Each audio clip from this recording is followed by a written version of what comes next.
السلام علیکم ورحمۃ اللہ وبرکاتہ، اعوذ باللہ من الشیطان الرجیم، بسم اللہ الرحمن الرحیم۔ یہ رکوع نمبر 8 کا آغاز ہوتا ہے۔ اس کی تفسیر کو دیکھتے ہیں۔ اللہ رب العزت ارشاد فرماتے ہیں: اللہ یعلم ما تحمل كل انثى وما تغیض الارحام وما تزداد۔ اللہ تعالیٰ فرماتے ہیں کہ اللہ تعالیٰ جانتا ہے، اللہ نے اپنے علم کے بارے میں خبر دی ہے کہ اس کا علم ہر چیز پر محیط ہے، اس نے ہر چیز کو گھیر رکھا ہے۔ اور اس نے اپنے علم کو مزید بتایا کہ تمام حیوانات کے مادہ جتنی بھی ہیں، ان کی جو مادہ ہے، ان کے پیٹ میں جو کچھ بھی ہے، اللہ تعالیٰ وہ سب کچھ جانتا ہے۔ اسی لیے اللہ نے فرمایا وَيَعْلَمُ مَا فِي الْأَرْحَامِ، اور جو وہ جانتا ہے جو کچھ رحموں میں ہے، مَا تَحْمِلُ كُلُّ أُنثَىٰ، ہر مادہ جو بھی اٹھاتی ہے، چاہے وہ انسان ہو، جانور ہو، جس جس کے پیٹ میں جو ہو، وہ پورا ہے، نر ہے، مادہ ہے، ناقص ہے،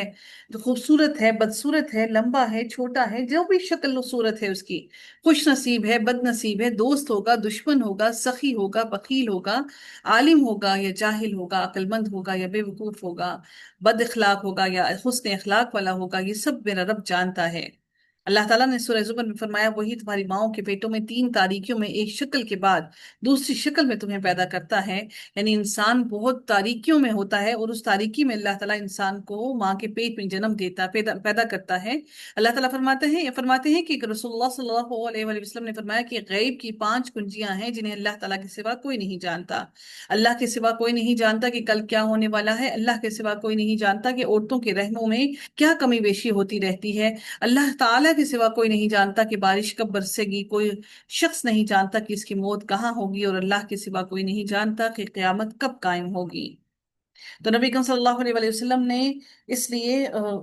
واضح احادیث میں بھی فرما دیا کہ غیب کا علم صرف اور صرف اللہ تعالیٰ کے پاس ہی ہے، اور اس کے بارے میں متعدد احادیث ہیں جس کے اندر ماں کے پیٹ کے اندر جو بچہ ہے وہ کس طرح سے وہ وقت اپنا گزارتا ہے، یہ اللہ تعالیٰ ہی جانتا ہے، اور وہ کس طرح سے ایک نطفے سے خون